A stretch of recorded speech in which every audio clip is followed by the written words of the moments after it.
الحمدللہ والصلاۃ والسلام علی رسول اللہ ومن والہ۔ حضرات خواتین اور معزز سامعین، آج کا ہمارا موضوع ہے حجاب المرأة المسلمہ، مسلمان عورت کا حجاب یا پردہ، اور ساتھ ہی ساتھ واجبات المرأة المسلمہ، مسلمان عورت، یا بلکہ ذرا مہذب لفظ میں ہم کہیں جو میرا ہمیشہ تحریر و تقریر میں اسلوب رہتا ہے یا اس اسلوب کو برقرار رکھنے کی کوشش کرتا ہوں، خاتون اسلام کی ذمہ داریاں، خواتین اسلام کا پردہ اور خواتین اسلام کی ذمہ داریاں۔ قبل اس کے ہم اس موضوع میں داخل ہوں، اس پر بڑی پہلی دو کتابیں ہیں، دونوں عربی میں ہیں، دونوں کا اردو میں ترجمہ ہو چکا ہے۔ ایز طالب علم، ایز ریسرچ اسکالر اس موضوع کو جاننا چاہیں تو شیخ ناصر الدین البانی رحمہ اللہ کی کتاب ہے حجاب المرأة المسلمہ۔ اور عموماً اگر آپ یہ جاننا چاہیں کہ واقعی جس میں تورط بہت سی چیزیں ہیں، یعنی احوط کو اختیار کریں، تو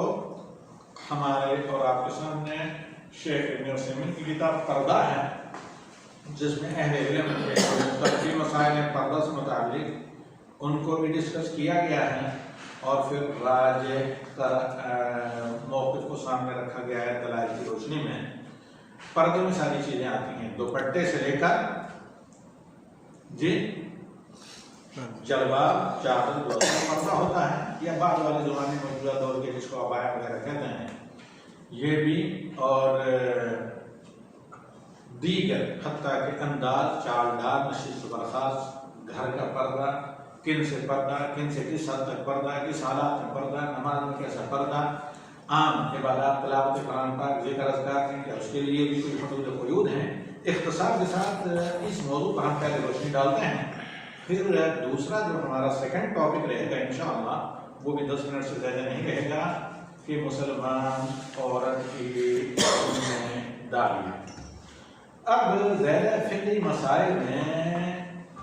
نہ جاتے ہوئے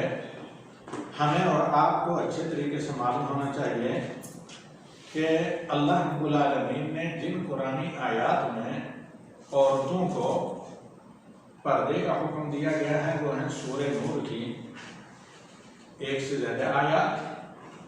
اور اسی طرح بعض احکام سورہ حجرات میں بھی ہیں، اور سورہ الاحزاب کی بڑی جامع اور مفصل آیت، جس کو کبھی کبھار ہم جمعہ میں عشاء کی نماز میں تلاوت بھی کرتے ہیں، یاد ہے کہ نہیں؟ یا ایھا النبی قل لازواجک وبناتک ونساء المؤمنین یدنین علیہن من جلابیبہن ذلک ادنی ان یعرفن فلا یؤذین وکان اللہ غفورا رحیما۔ تو کیا اے نبی، اپنی بیویوں کو، بیگمات کو، ازواج کو، اور اپنی بیٹیوں میں ساری امت، اگرچہ نبی صلی اللہ علیہ وسلم کی صاحبزادیاں داخل ہیں، لیکن ساری امت کی خواتین نبی صلی اللہ علیہ وسلم کی بیٹیوں کا مقام رکھتی ہیں، وَنِسَاءِ الْمُؤْمِنِينَ، اور سارے مسلمان کی عورتوں کو یُدْنِینَ عَلَیْہِنَّ مِن جَلَابِیبِہِنَّ، جلباب کہتے ہیں کشادہ چادر کو، جو عہد نبی اور صحابہ میں مسلمان عورتیں لپیٹتی تھی، وہ چوکور ایک ہی چادر ہوتی ہے۔ بہت پہلے میں نے دیکھا کہ ہمارے یہاں شمالی خطے جو ہیں، یہ جو بر صغیر میں، ان میں استعمال خواتین کرتی تھی، کالے کلر کی سوتی طویل بڑی اچھی یعنی موٹی چادر، جب ایسے خاتون لپیٹ لے تو سر سے لے کر پورا جسم ایک ہی چادر میں لپٹ جاتا ہے، بلکہ وہ 2 پٹیوں کو جوڑ کر بھی بنائی ہوئی ہوتی تھی۔ تو یہ سب سے معقول شرعی پردہ ہے جو عہد صحابہ رضوان اللہ علیہم میں تھا، سلا ہوا نہیں، چادر ایسے لپیٹ لی جاتی جیسے کاننا علی رؤوسہم کربات، جس طرح سروں پر کوے بیٹھے ہوئے ہوں، یعنی ایک تو وہ بہت ہی شریفانہ انداز سے چلتی تھی،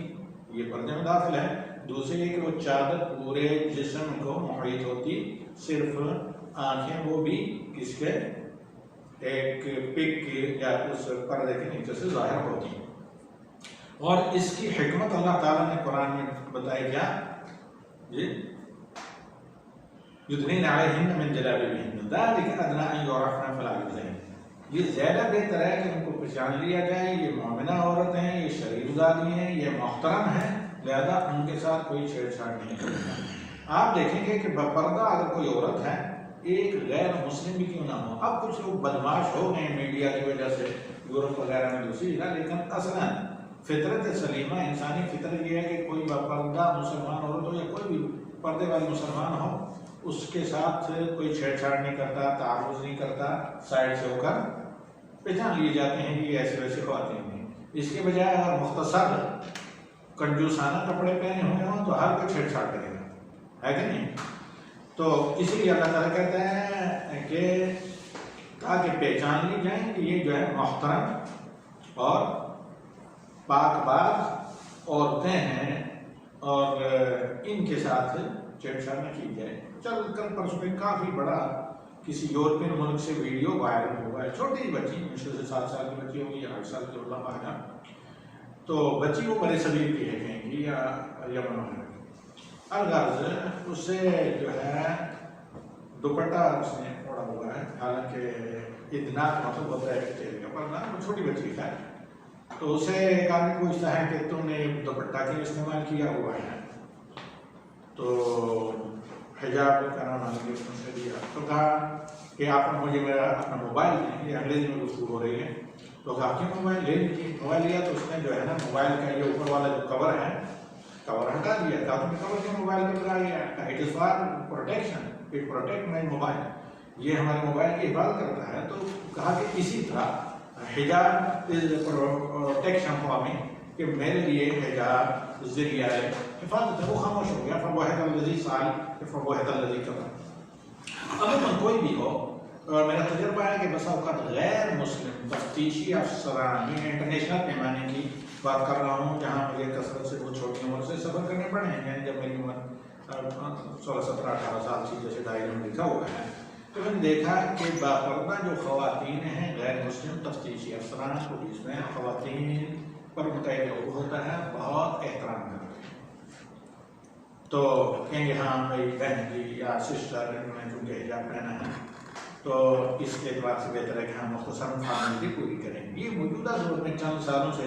یہ خبیث میڈیا جو ہے نا، جس نے ایک میڈیا کے ذریعے میڈیا کسی جھوٹ کو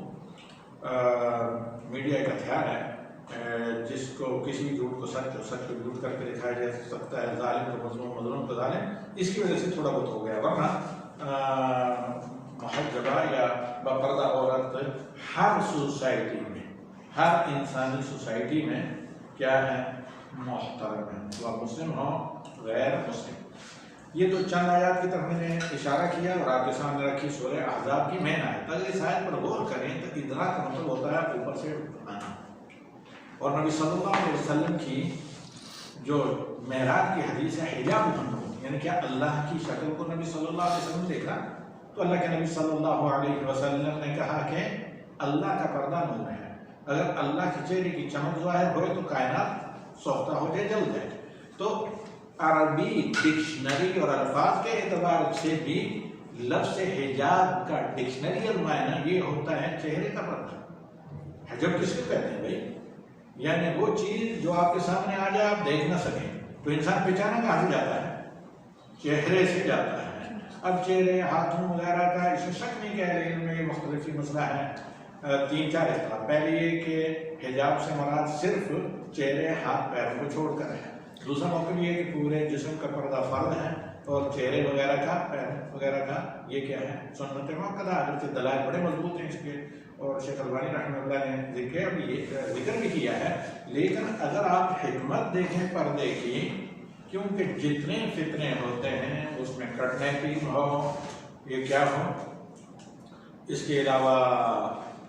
ریپ وغیرہ کے کیس ہوں، اغتصاب جس کو کہتے ہیں، بالجبر، دیگر چیزیں، چھیڑ چھاڑ اور دھوکہ دینا، پھر اس کو کیا بلیک میلنگ کرنا جس کو ابتذال کہا جاتا ہے، فراڈ کے کیسز وغیرہ خواتین کے خلاف، یہ سب کچھ تصاویر اور چہرے کی وجہ سے ہوتے ہیں۔ تو حقیقتاً حقیقی شرعی پردہ وہی ہے کہ چہرے سمیت پورے جسم کو اجانب سے کور رکھا جائے۔ نماز میں چہرے اور ہاتھ کو چھوڑ کر باقی جسم کو کور رکھا جائے۔ اس کے علاوہ تلاوت قرآن پاک ہے، ذکر اذکار ہیں، کوئی مسئلہ نہیں کہ محرم لوگوں کے سامنے گھر میں سر وغیرہ کھلا ہے اور سر خواتین کا کھلا ہے، وہ کیا کر سکتی ہیں؟ نماز کے علاوہ سارے ذکر اذکار بھی کر سکتی ہیں، سارے کام بھی کر سکتی ہیں، قرآن حفظ بھی کر سکتی ہیں، قرآن کی تلاوت بھی کر سکتی ہیں جو اپنے گھر میں ہو۔ لیکن آج جب اجانب کے سامنے ہوں گی تو ایسی صورت میں مکمل شرعی پردہ کریں گے۔ تو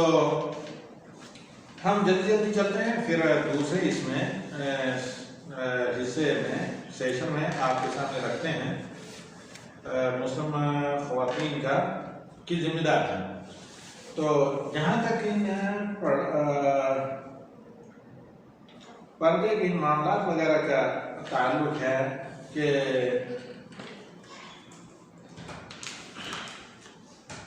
سب سے پہلی چیز ہے کہ ہر وہ چیز جو غیر مسلموں کی نشانی ہو وہ مسلمان عورتوں کو نہیں استعمال کرنی چاہیے، نہ کپڑا،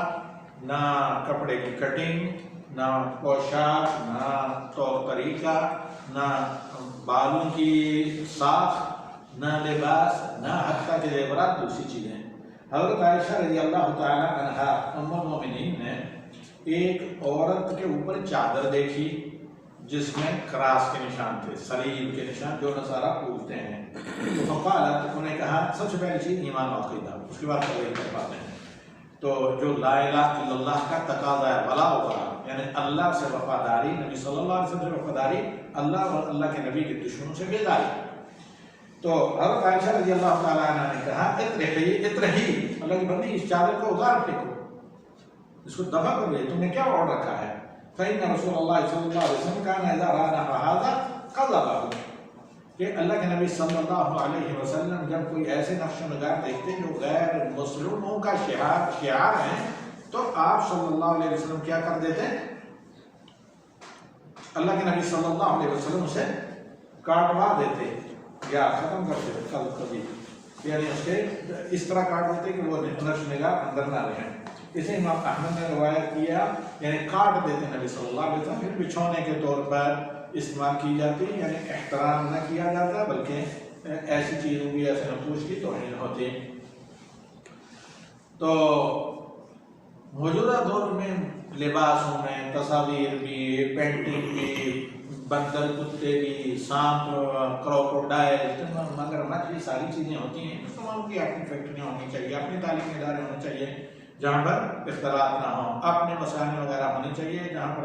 بیچارے مسلمان بچوں اور بچیوں کو روزگار بھی ملے اور شرعی آداب کے مطابق کپڑے وغیرہ تیار کریں۔ تو ایک مسلمان عورت کا یہ فرض ہے کہ جب اس طرح کے کپڑے ہوں تو ان میں اس طرح کی جو شعارات وغیرہ ہوں، علامتیں ہوں، نشانیاں ہوں، وہ کیا کرے؟ ان کے فوری طور پر ازالہ کرے، جیسے ام المومنین حضرت عائشہ رضی اللہ تعالی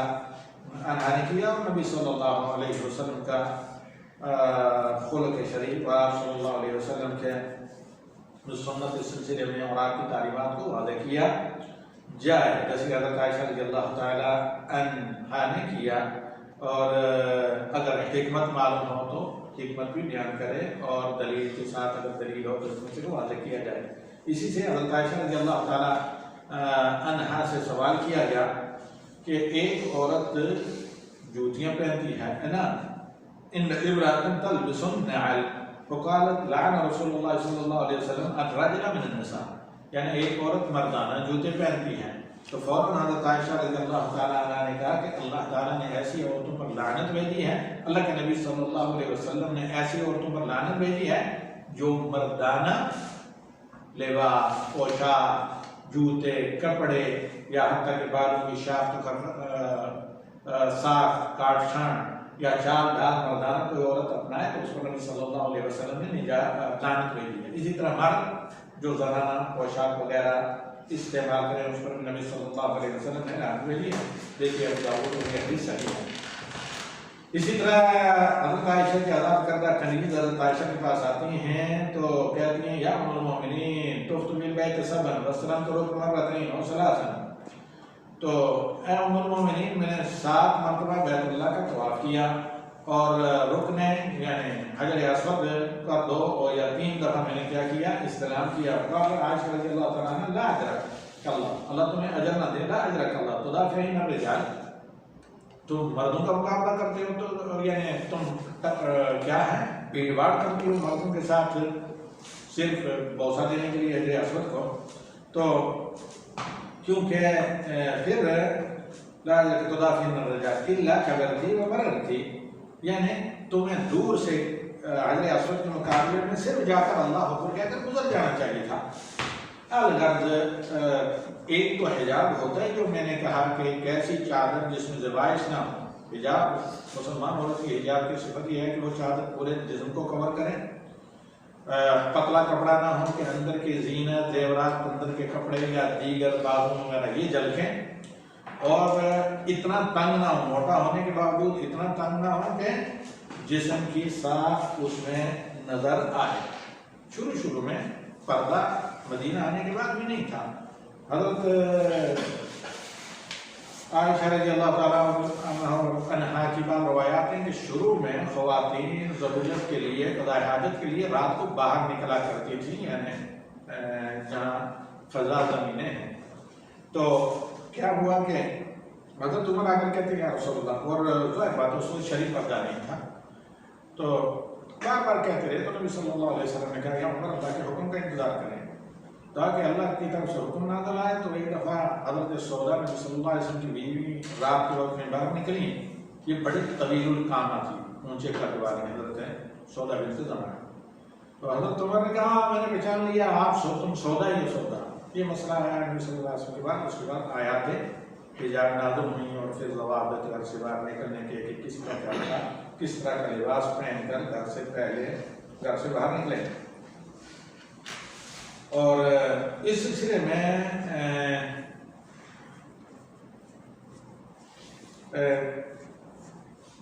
جو قرابت دار ہیں، ایک تو یہ ہے کہ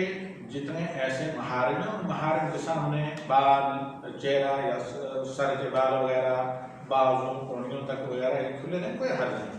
لیکن اگر آدمی گرانہ نبوت کے اسوے پر چلے تو نبی صلی اللہ علیہ وسلم کے گھرانے میں، جیسے شیخ ناصر الدین البانی رحمہ اللہ ذکر کرتے ہیں اپنی کتاب المرأة المسلمہ، حتیٰ کہ گھروں کے اندر بھی صحابیات صرف چہرے ہاتھوں پیروں کے علاوہ جسم کے کوئی حصہ کھلا نہیں رکھتی تھی، حتیٰ کہ محارم کے سامنے، الا یہ کہ اپنے خاص گھر میں یا خوابگاہ میں یا کمرے میں جائیں. تو خیر حجاب کے بارے میں یہ مختصر ہم نے چند معلومات آپ تک پہنچائیں. اور اب جن لوگوں کے سامنے مطلب حجاب کرنا فرض نہیں ہے وہ کون ہیں؟ ان میں سے معلوم ہونا چاہیے کہ تمام اجنبی مردوں سے خواتین کو پردہ کرنا چاہیے. اور اللہ رب العالمین نے تبرج سے، سفور سے، بے پردگی سے منع کیا، اور مرد زن سب کو یہ کہا کہ وہ نگاہیں نیچی رکھ کر چلیں. اور نگاہیں نیچی رکھنے کے جو اسباب ہیں، بہتر کفو اور من پسند شادی نکاح وغیرہ کرنا، اور اسی طریقے سے بلا ضرورت کے آدمی فضول کہیں بھی کام درخت وغیرہ نہ کریں،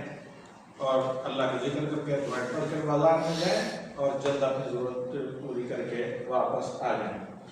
اور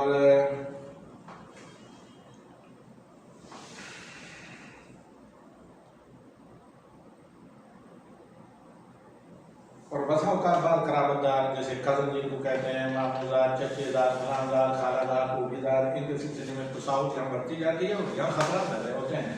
اور یہاں بھی لوگوں کو پردے وغیرہ کے سلسلے میں تصاوت نہیں برتنا چاہیے، کیونکہ وہ اجانب ہیں، شرعی ہوتا ہے نظر سے. اور جن لوگوں کے جو لوگ محرم ہیں، جن کے سامنے پردہ کرنا ضروری نہیں، فرض نہیں، انہیں اللہ رب العالمین نے سورہ نور کی آیت نمبر 31 میں ذکر کیا ہے. وَقُلْ لِلْمُؤْمِنَاتِ يَغْضُضْنَ مِنْ أَبْصَارِهِنَّ وَيَحْفَظْنَ فُرُوجَهُنَّ وَلَا يُبْدِينَ زِينَتَهُنَّ إِلَّا مَا ظَهَرَ مِنْهَا وَيَضْرِبْنَ بِخُمُرِهِنَّ عَلَى جُيوبِهِنَّ وَلَا يُبْدِينَ زِينَتَهُنَّ إِلَّا لِبُعُولَتِهِنَّ وَآبَاءِ بُعُولَتِهِنَّ، یعنی اپنے شوہروں کے سامنے، اپنے سسر جس کو آپ کو کہتے ہیں، شوہر کے باپ دادا وغیرہ کے سامنے، وَأَبْنَائِهِنَّ اپنے بچوں بیٹوں کے سامنے، وَأَبْنَاءِ بُعُولَتِهِنَّ دوسری بیوی سے کیوں نہ ہو، شوہر کے جو بیٹے ہیں وہ بھی محرم ہوتے ہیں، وَإِخْوَانِهِنَّ وَبَنِي إِخْوَانِهِنَّ اپنے بھائی یہ بھی محرم ہیں، اور بھائیوں کے بیٹے یعنی بھتیجے یہ بھی محرم ہیں، ان سب کے سامنے پردہ ضروری نہیں ہو، بنی اخواتہن، اور اسی طرح بھانجے یعنی بہنوں کے بیٹے وغیرہ، اور نسائہن یا عورتیں عموماً، نے کہا کہ غیر مسلم عورتوں سے ویسے ہی پردہ ہے جیسے عموماً دیگر اجنبی مردوں سے نہیں، لیکن جس طرح عام کسی بھی مرد سے ہے۔ اور نسائہن او ما ملکت ایمانہن والتابعین غیر اولی الاربۃ من الرجال، یا ملک یمین وغیرہ، خیر یہ غیر مستقل مسئلہ ہے، یا اس طرح کے ایسے مرد جن کو اس طرح کی کوئی خواہش وغیرہ نہ ہو، یا کم عمر بچے وغیرہ جو ہیں نابالغ بچے، وہ طفل الذین لم یظہروا علی عورۃ النساء، یا ایسے بچے جو عورتوں کے پوشیدہ خواص سے واقف نہ ہو، یعنی ممیز بچے 7 سال 8 سال کے بعد کے بچے ظاہر بات ہے ان امور سے کسی حد تک واقف ہونے لگتے ہیں۔ تو ولا یضربن بارجلہن، اور پردے میں یہ بھی اہم ہے کہ چلتے ہوئے کھٹ کھٹ کرتے ہوئے نہ اس طرح کے زیورات، نہ پازیب، نہ اس طرح کے جوتے پہن کے چلے جائیں کہ جس کی توجہ نہ ہو، توجہ مبذول ہو جائے، یعنی بڑے شریفانہ انداز سے چلا جائے۔ اور وتوبوا الی اللہ جميعا ایھا المؤمنون، اس کے باوجود کہیں کوتاہی ہو جائے تو توبہ کریں، استغفار کریں۔ تو یہ وہ لوگ ہیں جن کے سامنے عورت یعنی شامل کامل پردہ کرنا عورت کے لیے ضروری نہیں، اور اس کے علاوہ جو ہیں ان کے سامنے عورت کو اپنے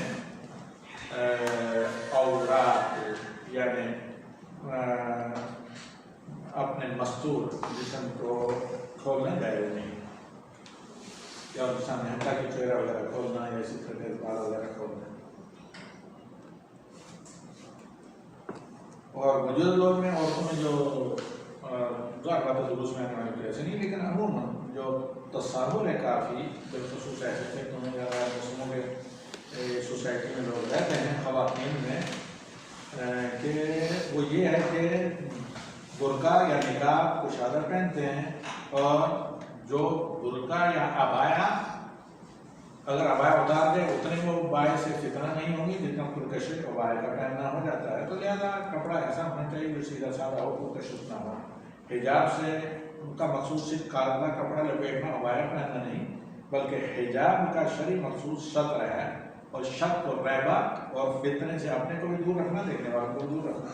کیونکہ عورت جب باپردہ ہوگی، مستور ہوگی، تو اس طرح کے واقع وغیرہ لوگوں کو پھر کوئی الٹی سیدھی امنگیں یا امید اس طرح کے خواتین سے نہیں ہوتی، بخلاف اس کے کہ جب عورت حتیٰ کہ اگر سے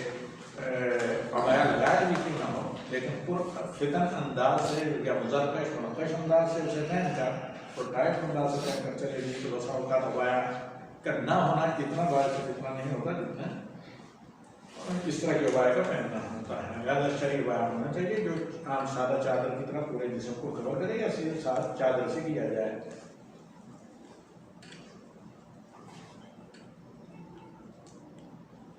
اور اس کے بعد والا دوسرا جو ہمارا آج کا موضوع ہے، بلکہ میں اسی پر بولنا چاہتا تھا، لیکن یہ مطلب کیونکہ لازم اور ضروری تھا، 23 منٹ تو اس میں ہمارے لیے ہے۔ اب ہم کوشش کریں گے دوسرے موضوع کو صرف 5-6 منٹ